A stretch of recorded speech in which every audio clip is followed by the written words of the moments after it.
আসসালামু আলাইকুম প্রিয় ভিউয়ার্স, আশা করি ভালো আছেন, সুস্থ আছেন। নিয়মিত হেলথ টিপস এবং মেডিসিন ইনফরমেশনের আজকের পর্বে আপনাকে স্বাগতম।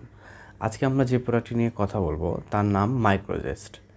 মাইক্রোজেস্টের ইন্ডিকেশন কী, কীভাবে কাজ করে, ডোজেস গাইডলাইন, সাইড এফেক্ট, প্রেগন্যান্সিতে দেওয়া যাবে কিনা, এই নিয়ে থাকছে বিস্তারিত।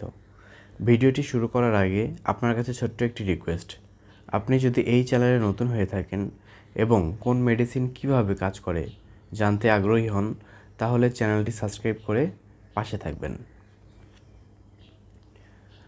মাইক্রোজেস্ট কি? মাইক্রোজেস্ট একটি প্রজেস্টেরন।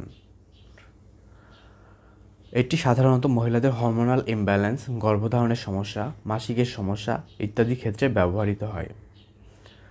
মাইক্রোজেস্ট কেন খাওয়া হয়? ইনফার্টিলিটি, গর্ভধারণের সহায়তা করে। আইভিএফ বা টেস্ট টিউব বেবি প্রক্রিয়ায় জরায়ুকে প্রস্তুত করে। মিসক্যারেজ প্রতিরোধে, গর্ভ ধরে রাখতে সহায়তা করে। ইরেগুলার পিরিয়ড, মাসিক চক্র নিয়মিত করে। প্রজেস্টেরন ডিফিসিয়েন্সি, প্রজেস্টেরনের ঘাটতি পূরণ করে। প্রিমেনস্ট্রুয়াল সিনড্রোম, উপসর্গ কমাতে সহায়তা করে। মাইক্রোজেস্ট কিভাবে কাজ করে? মাইক্রোজেস্ট শরীরের প্রজেস্টেরনের কাজ করে।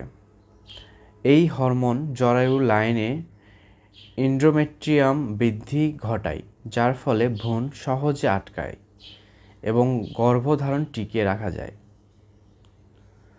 এটি খাওয়ার নিয়ম। মাইক্রোজেস্ট পাওয়া যায় ক্যাপসুল ও ভ্যাজাইনাল সাপোজিটরি দুই রকমের। মুখে খাওয়া ক্যাপসুল সাধারণত দিনে 1 থেকে 2 বার ডাক্তারের পরামর্শ অনুযায়ী। ভ্যাজাইনাল বা যোনিপথে ব্যবহারযোগ্য ক্যাপসুল, এটি যোনির ভেতরের নির্দিষ্ট নিয়মে ব্যবহার করা হয়। রাতে ঘুমানোর আগে ব্যবহার করলে ভালো হয়। ডোজ ও ব্যবহার নিয়ম অবশ্যই চিকিৎসকের পরামর্শ অনুযায়ী হবে। পার্শ্ব প্রতিক্রিয়া: বমি বমি ভাব, মাথা ঘোরা, বুকের টান বা ব্যথা, অতিরিক্ত ক্লান্তি, স্তনে কোমলতা, মেজাজ খারাপ বা ডিপ্রেশন, যোনিপথে রক্তস্রাব। পার্শ্ব প্রতিক্রিয়া গুরুতর হলে দ্রুত ডাক্তারের সঙ্গে যোগাযোগ করুন।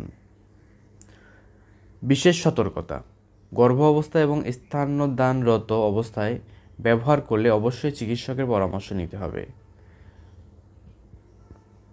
লিভার ডিজিজ, হরমোন সম্পর্কিত ক্যান্সার, থ্রোম্বোসিস থাকলে সতর্ক হতে হবে। মাইক্রোজেস্ট একটি গুরুত্বপূর্ণ হরমোনাল ঔষধ যা গর্ভধারণে সহায়তা করে এবং প্রজনন স্বাস্থ্যের কার্যকর, তবে এটি ব্যবহারের আগে অবশ্যই চিকিৎসকের পরামর্শ নেওয়া জরুরি। ভিডিওটি ভালো লেগে থাকলে এবং এরকম ভিডিও আরও পেতে চাইলে আমাদের চ্যানেলটি সাবস্ক্রাইব করে পাশে থাকবেন। আসসালামু আলাইকুম।